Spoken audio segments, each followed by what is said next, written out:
may request lang ako. Ang mga kids natin, pwede diri sila sa front praise and worship. Ang mga kids, tanan nga mga kids. Because you know, church, di ba, sa mga news today, very alarming na talaga ang ano natin, ang days today, especially sa mga kids and young people. Grabe na talaga, sa bata pa lang may mga mental health issues na ang mga kids today. And that is because kulang sa spiritual na guidance ang mga kids actually. So as yesterday nag-prayer meeting kami kay the Pastor Jesse, and as what all our pastors are always reminding us, ang fellowship talaga magsa-starts within the family. So let's focus and talagang focus sa mga attention sa mga bata. So let's mold them spiritually and mentally, kasi hindi naman siya natuturo sa school katulad sabi ni Pastor Jesse. Hindi natin siya ibibigay ang responsibility sa teachers or sa church din, kasi sa church once a week and 2 hours lang. So tayong mga parents talaga ang dapat mag-ano sa kanila na mag-mold sa kanila spiritually and mentally para lumaki sila na hindi sila weak spiritually and mentally, so they will be strong. So kids, pwede sa front pa para ano yan. So kids, do you love Papa Jesus? Kids? Walang nag-answer. Kids, do you love Papa Jesus? Yes. O sige, so let's praise and worship ha. Okay, so church, let's dance and worship to the Lord God.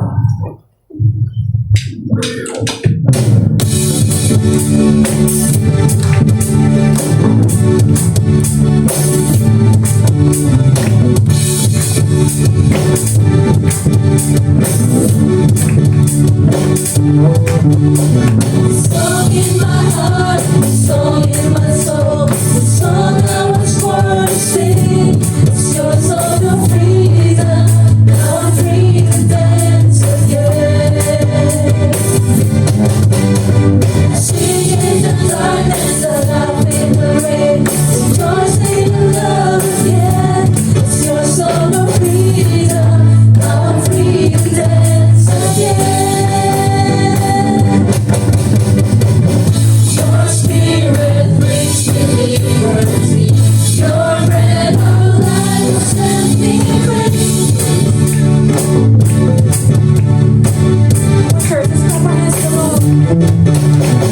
Song in my heart, the song in my soul, the song I was born to sing. It's your song of freedom. Now I'm free to dance again. Sing in the darkness, I laugh in the rain, rejoice in your love again. It's your song of freedom. Now I'm free to dance again. Your spirit brings me liberty. Your bread of life will set me free. Please cast your love and lift me high. Give me reason for my arms when we go. This song within me, Lord, will bless your holy name. Please us out, dance before your throne. Please heaven is down to you alone. This song within me, Lord, will bless your holy name.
Lord.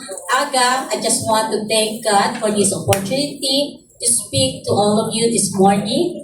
No, Aga, this opportunity to share the Word of God. So before that, let's commit this time into the hands of God. Heavenly Father, thank you so much, oh God, for your goodness, oh God. Lord, the song says, the Lord, thank you for the freedom that you gave us, oh God. Lord, freedom to sing, freedom to dance, freedom to worship you, oh God. And Lord, this morning, Lord, we just want to uphold ourselves into your hands as we listen to your word. I pray, oh God, that Lord, your word will give power. And Lord, your word, oh God, will set your people free, oh God. And even your word, oh God, Lord, will teach us, oh God, in our everyday lives, oh God. Lord, empower each one of us. And most especially, oh God, I pray for clarity as I deliver this word, oh God. Holy Spirit, oh God, be with us, oh God, this entire morning. In Jesus' name, amen. So, good morning once again. So, just want to thank God for this opportunity. Naging hatag ni Pastor Jess, kag ni Pastor Rachel to share to all of you this morning. And of course, thank God that I can share God's word today. If you have your Bible, you have your Bible, kindly turn to Ecclesiastes chapter 3, verse 11. It says, He has made everything beautiful in His time. He has also set eternity in the human heart, yet no one can fathom what God has done from beginning to end. So today I would like to share to all of you the beauty of God's divine timing. Okay? So the beauty of God's divine timing. So as we all know, timing can make all the difference. Diba? Very important. Kaya sa kabuhi naton. In life, we all experience both good and bad timing. So ano ba lang bad timing? Of course, bad timing is doing something at the wrong moment when it doesn't fit the situation or causes problem. So, kung sala ang aton nga timing, it will cause us chaos, di ba? So, pareho sini.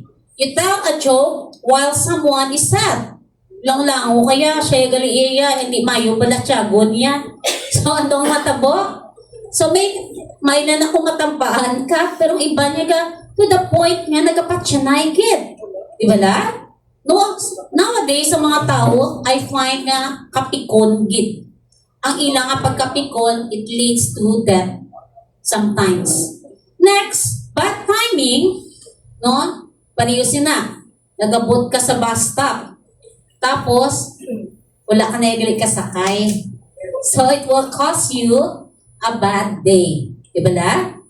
So, next, playing a note too early or too late in music. Sala ang imo nga timing. Kung una ka, kung ulihi ka, sadya gid ang music. Di ba la? Chidian na. Ang umana sa pagsaot, kung sala ang imo nga timing, ang gwa sina, lokalo-kalo. So, timing is very important. And even taking food out of the oven too soon or too late. Si Sister Rochelle nang magluto. Ano matabo kung ang cake mo hilaw? Pwede mo na maliwat, pero hindi na nami gawa. Ano abi ang matabo kung late naman ang imo nga pagkuha sa cake mo sa oven? Patkok. So, bad timing can cause all these things. However, no, how about good timing? Good timing means doing something at the right moment when it fits perfectly. For example, no, gala mo lang uhay ka mo. And you tell a joke when everyone is happy, then everyone will have a good day. Diba la? Joke ka mo, tapos daw it lifts your spirit. Hindi, tanan happy.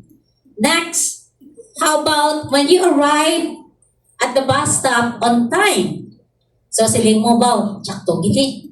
Kundi ka namin isang akon nga biyahe. Kaya ti, on time ako mo. Next, playing your note right on beat. Bawa ko namin gani ang timing. Kanami gid magsaot. Kung namin gani ang timing, kanami gid magkanta. No? Ako ito hindi kumayugid sa timing. Sa totoo lang. Kung kaysa may time na ito kakalate ako. Pero ang isa sa mga namin gid mag-timing si Pastor Edgar, kag thank God man, ang mga kabataan ko namin sila mag-timing. Kung kaisa ko yung kasalawigit ko na. Kung kaisa man, nagauna man ko. Ginakoreksyonan ko na nila. So next, taking food out at the perfect time. Baka pagkagwa sa oven, kag nami ang imo nga luto, grabe yung mo, no? Kaya ka nami, ikanbon. Ang muna sa tinigang, kung lagdos ang tinigang, anong matabo namin kanon? Garagumo. kung batok ang tinigang, hamot-hamot gid. Pero hindi mo makaon ang batok. So, no, ang timing is very important. In short, it's not just what you do that matters. It's when you do it. Di ba na? Hindi kung saan o kung ano ang ginahimo mo, kundi kung saan o mo ginhimo. So timing is everything, not only in daily life, but especially in our walk with God. The Bible teaches that God's time is not our time. The Greek word kairos means the appointed time. God's perfect moment. So these are the times when God moves according to His plan and not our schedule. So kung kaisa no, kita ang tendency naton is we all acted too soon. Kag taposing mo, ay nagsala ko gali. Kung kaisa, kadugay man sang ako nga ulat man, unahan ko na lang ni gani. And then, anong kakatabo sa imo? You miss the opportunities. But when we follow God's timing, everything falls into place in ways we could never imagine. Because our God is not just a promise maker. He is a perfect timekeeper. Wala nag-rush ang Ginoo. And He is never late in our lives. Amen? So, kita yung mga tao, we live by clocks and calendars. Tamnan, kinalan, amo ni oras, makadto ko. No, tapos na pressure kita sa tudlo ko subong sa online. No? 5 minutes early, okay lang. Sulod ka. Pero 5 minutes late, wow. Sobra pa sa ang imong penalty, sobra pa sa imong sweldo. But God works, hindi na yan mo na yung Ginoo hindi na yan mo na yung Ginoo maghikot sa atong nga tagipusuon, sa atong nga kabuhi. God works by seasons and purposes. Kung aaara ka na subong sa sinangatiol, tungod kay may purpose. And thank God, nakita yung mga Christian kita. And we know that reality, na may purpose ang Ginoo kung ano ang nagkakatabo sa atong nga kabuhi. And very sad, nowadays, kadamo sa mga tao na hindi na yan nila naintindihan. Ang naibaluan na yan nila, ang nakita nila sa social media. Diba na? We are shocked by the news. 19 pa lang siya, wala na siya. Pero gali at the age of 15, nagaplano na siya yung ng iyang kabuhi. No, imagine, di niya na nakuha. Tungod sa influence sa kalibutan. Gapamati siya kung anong hambal sang tao. Pero kita ya anong reaction naton every time nga abalan ta sang lain sang tao, bayda ya. Balaan ko ya ang Ginoo, amo na yang hambal sang Ginoo sa akon. Hambal sang Ginoo nga importante kuya. Hambal sang Ginoo nga ko ya, palangga kuya ya sang Ginoo. Pero nowadays, ang mga kabataan, they feel unloved. They feel rejected. They feel nga hindi sila importante. Sino nag-cause na? Ang mga ginapanglantaw nila. And thank God, mga kabataan, karito sila. Kaya it is very important nga kita nga mga ginikanan, we draw them near to God. Iskan ko kaisa may mga times na nga na sila nagalaylo, Pero keep on praying for your children. So while we often feel pressure and impatience, God is never in a hurry because He knows exactly what He's doing kahit sa una matabok sa atong nakabuhi. Nung kaisa nagpamangkot ka, Lord, when will you open this door? Sa mga opportunities, sa obra. Saan ko, Lord? When will this pain end? Nag-go through ka sa mga sakit. Go through ka sa mga kasakit sa imong kabuhi. Saan ko ni Lord matapos? Sometimes, kapasyon ka sa Ginoo, when will your promise come true? Kung Christian kita, may mga promesa ang Ginoo sa aton. Di ba? Hindi na mabalaan kung wala kang nagabasa sa pulong sa Diyos. That's why, if you are a Christian, you need to read. You need to meditate God's Word. Sa mga bata, piskan bata pa rin sila, they need to read God's Word. Yes? Hindi TikTok. Baw ka namin mag-TikTok. Baw ka namin magsaot-saot. Kung namin ikaw magsaot sa TikTok, kinanamas namin pag ikaw magsaot para sa Ginoo. Amen? Amen. No, spend your time with God. No? Remember this truth. God's timing is never late or early. It's always perfect. No? His delays are not denials. Every waiting season has a purpose. Mga balang tupad mo. God's delay is not His denial. God's delay is not His denial. God has a purpose for you. No? Amen? So when we trust God's timing, we begin to see that what we felt like delay was actually development. No, kanami kung Christian kita yan, no? Mauna-unaan ta na, ay, hindi gali delay. Kundi nga, may purpose ang Ginoo. God wasn't ignoring us, He was just preparing us. So this leads me to my first point. God's timing is perfect even when we don't understand. No, ang tion sang Diyos sakto gid. Iskan hindi naton maintindihan. Diba? May mga butang hindi ito maintindihan sa ating makabuhi. Lord, nga natabo di sa akon. Lord, nga sa subong pa. May purpose ang Ginoo. Habakkuk chapter 2 verse 3 says, "For the revelation awaits an appointed time. It speaks of the end and will not prove false. Though it linger, wait for it. It will certainly come and will not delay." Siling dira, for the revelation awaits an appointed time. It means that God has a specific time for His plans to be fulfilled. When He has promised, it will happen when the right moment comes. Amen? No? Next, it speaks of the end and will not prove false. That means that God's word is true. Wala niya galong lang o hindi iputigon ang pulong sa Diyos. And the word of God is trustworthy. His promise never fail. Even if it takes time, it will happen exactly as He said. Yes? Though it linger, wait for it.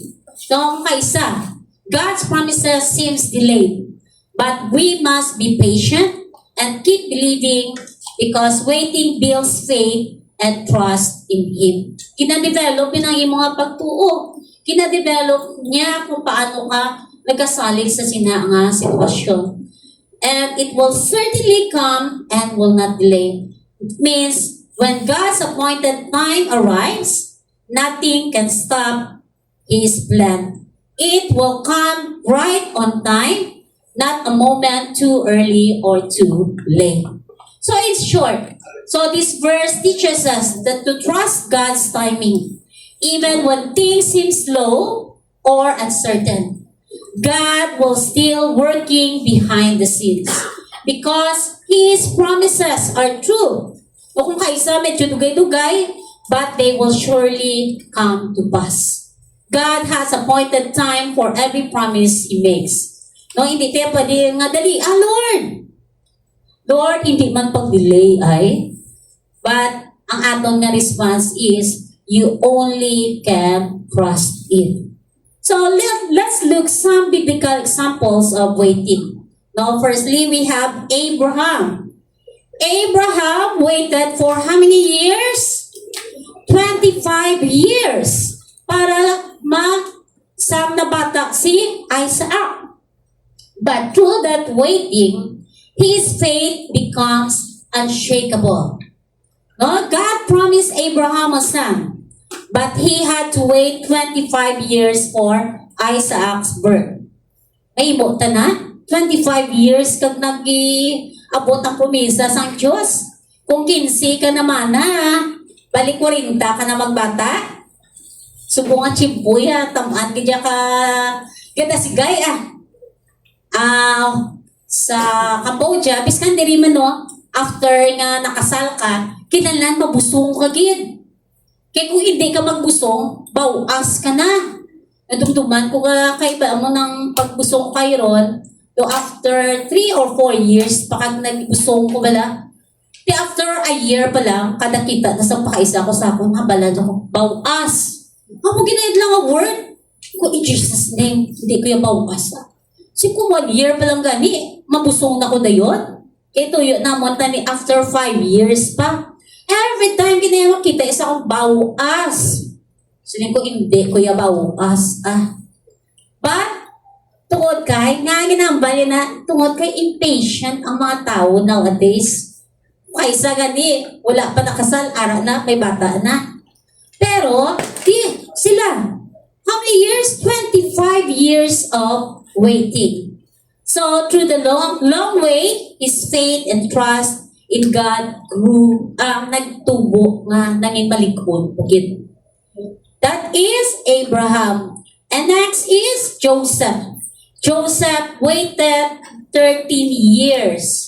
No? From the pit to Potiphar's house to prison and finally to the palace.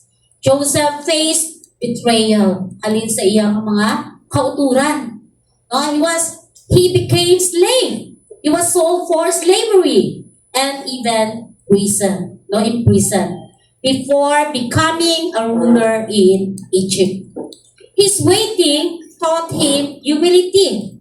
Samtang nga nag-aulat siya, God taught him na maging humble. God taught him to be patient. God prepared him for God's purpose. Yes? Amo nang himuon sa Ginoo sa aton. And lastly, David. David was anointed king as a teenager. But waited for how many years? No? Nagpanagunago sa kay Saul, he hid in caves before sitting on the throne. So David was anointed as king when he was young. Pero he need to wait for years. But during that time, God shaped his character. God prepared him to lead with wisdom and humility. Kung kaisa kung pag-appoint sa imo, sige, dadayon, nag-manager ka, hindi mo maintindihan ng mga tao, di ba? Pero kung halin ka sa waiter, tapos naging-taas-taas ang posisyon mo, as na nga naging supervisor ka da, you will feel what other feel, no? Maintindihan mo kung ano ang mga struggles sa empleyado mo tungkol kay nag-go through ka sa amo nga sitwasyon. So same is true sa ato nga sa kay David, no? Before siya nagpungko sa palasyo, before he became a king, he went through all those things. So all of them experienced delay before destiny. So their waiting wasn't wasted. It was a preparation for manifestation. So in the delay, God was not punishing them or even us. He was preparing them for their purpose. So sometimes God holds the blessing until we become the person who can carry it. No? You wouldn't have parehas na sa isa ka bata. May picture ko na mo. No?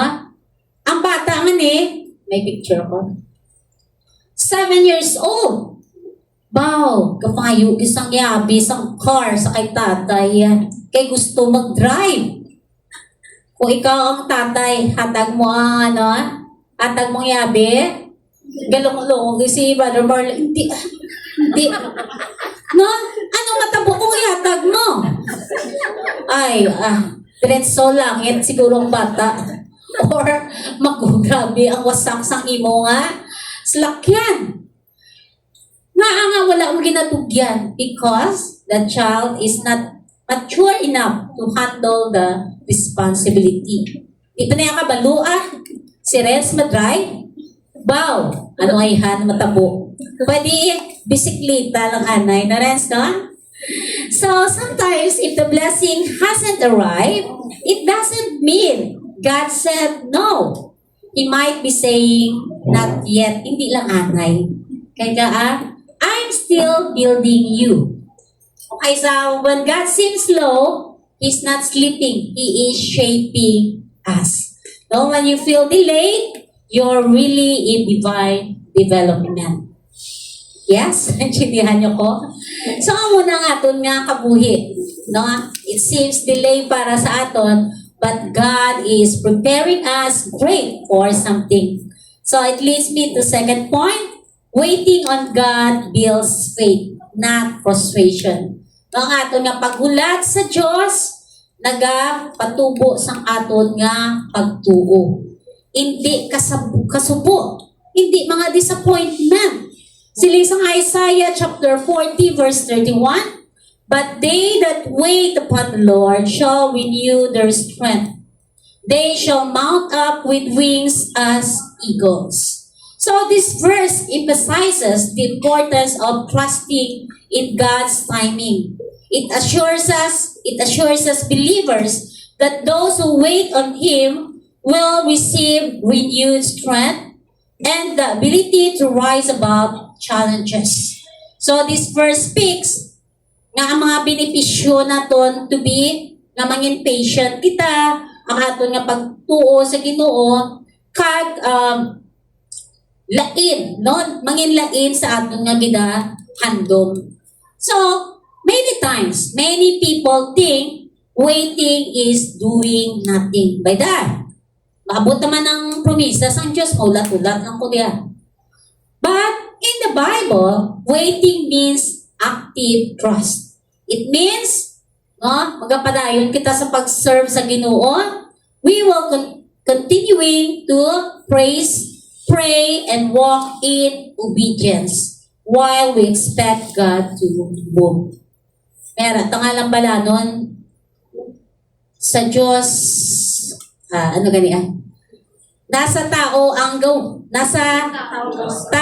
nasa Diyos ang awa, nasa tao ang gawa. No? Kinalan may ginahimo kita. So many people, no, think nga our waiting time is wasted. But actually, it is an invested time. So think of a farmer. No? Mga mangunguma. Subong ko lang din na-appreciate. Ang mga mangunguma, kaya dito kami sa mangguna. Wala po kaya balaan kaagi star sa uma. Bawa nag-rhyme ta na, no? Mangunguma, mangguna. So wala po kami akagi. This is the first time na kami sa uma, bala. So kita ko ang hard work sa mga farmer.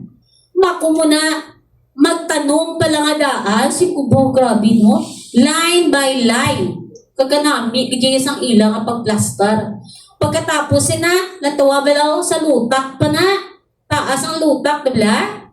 Pagtapos i-harvest nila.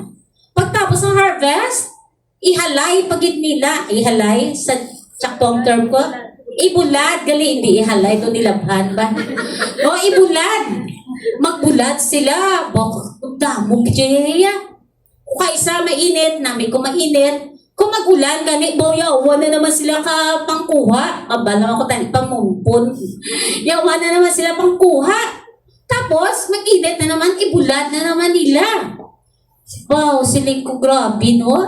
Si kung makakaon kita sa kanon, tugtungon tagid ang mga manguma. ang ilang hard work. So, ang point ko sinidiri is, when a farmer plants a seed, he knows growth takes time, no? Takot-takugit yung ilang pasinisya. Which nga wala na kami ni Pastor Edgar. Nasa mind ko ginimpress sa Ginoo, plant as many seed as you can. Okay, siko, yes, Lord. Siko, ay, nadumduman ko may trade sa may church. O pa, ato, ay tatlo, to kabilog. Kung putangin isang luta.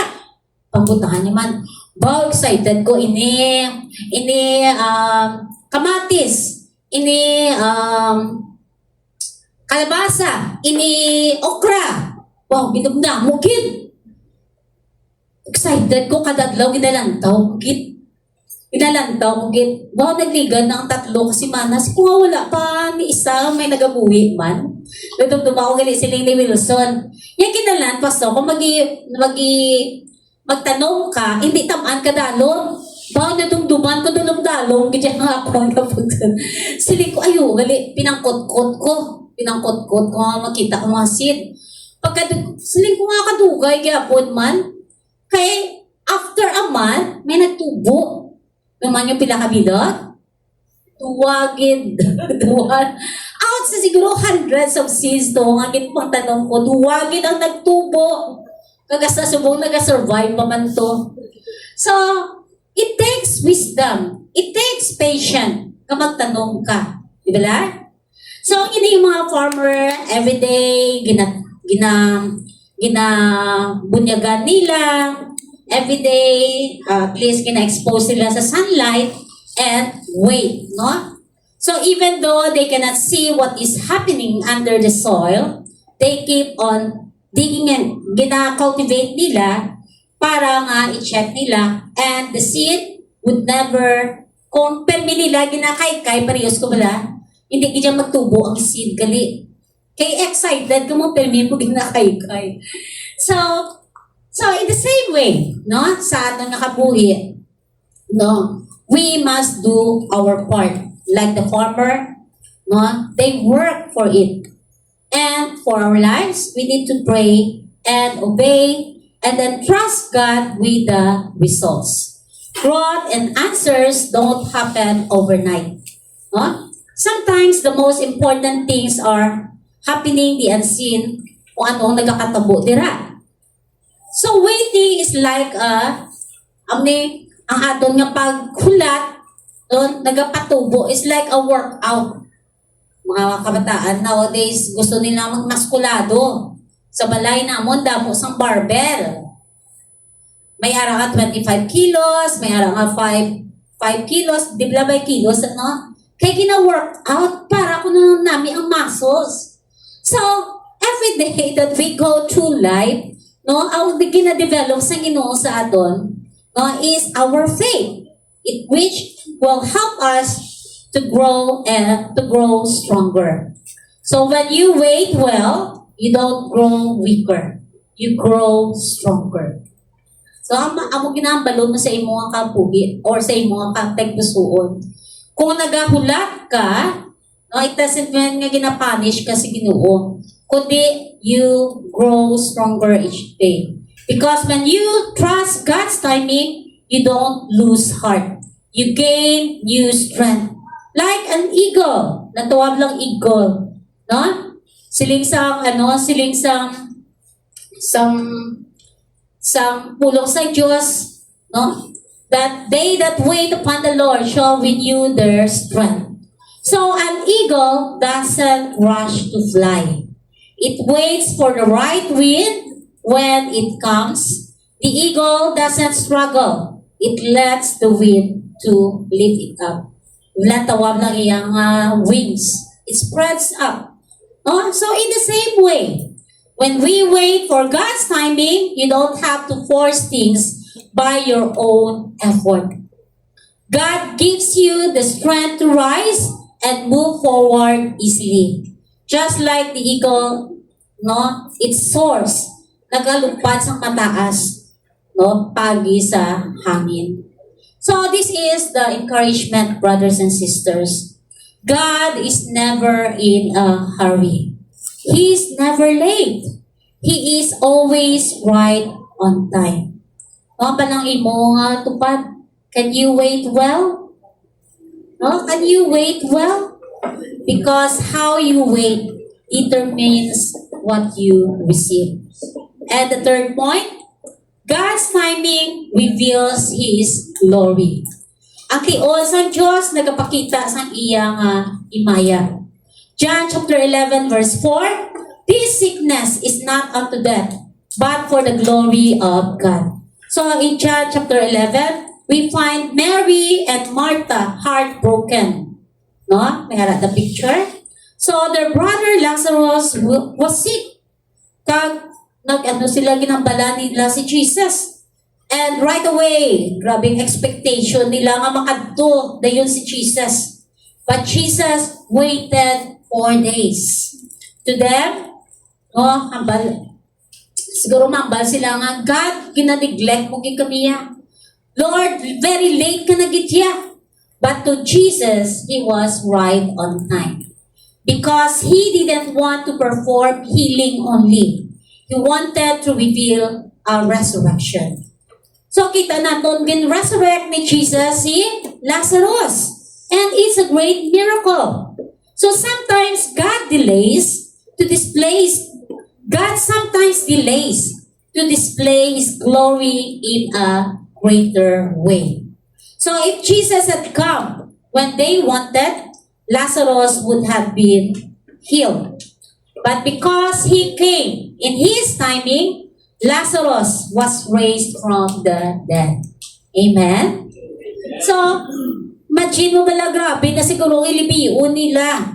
No, ang ilang mga paglaom, wala na. No? Then suddenly, Jesus shows up and says, Lazarus, come forth. And what seemed over became the greatest testimony in that town. No, ang ngalan sa Diyos na imaya, tungod kay may dako nga milagro nga natabo. So many times waiting on God can lead us to an even better story of our lives. No? Maybe sa subong nga aga, your miracle hasn't arrived. Yet because God is preparing to do something greater, no, it is not only a blessing, but a revelation of His glory.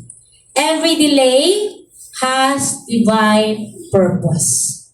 Every waiting room is a workshop for God's wonder. Amen? And the last point. Wow. Trust the process. He makes everything beautiful in His time.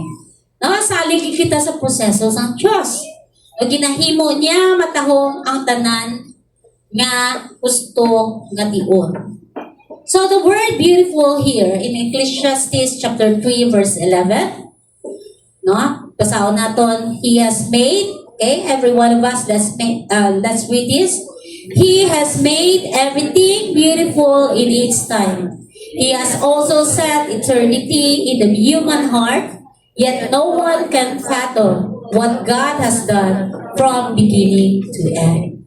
So the word beautiful sa sininga verse doesn't mean guapa, but it means fitting. It means appropriate, complete, or perfected. When God's timing unfolds, everything fits perfectly. Pariyo sa sininga paso. Dadumduman ko sa mga kabataan sa Cambodia kay sa orphanage sila. Nambian ko sila magpaso. Kaduman nyo, how many pieces, kid? Sila ng teacher. Do you know how many pieces nga ginapaso, gina-assemble? So, pila? Yeah, 1,000 pieces. Dumdam mo, di ba? And sometimes it took them 1 month para nga matapos ang 1,000 pieces nga puzzle. So the puzzle pieces that made no sense when we start to align. So kung kaisa, ang mga gina-go through naton nga mga kasakitan sa kabuhi, now it seems so pointless. But suddenly, after everything nga na-align mo na, everything nga na-fix mo na, everything nga na-assemble mo na, it becomes purposeful. Diba na? Kaysa kadamdam mo sa mga gina-question mo sa Ginoo.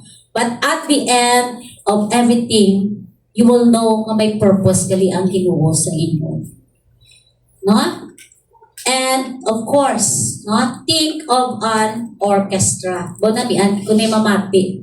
Basta gani may harmonyo, namian ko na damo nga instrument, ka ano bala, kado ka magnificent do anong term sina nga kung magpamati kakanami ang harmony nila.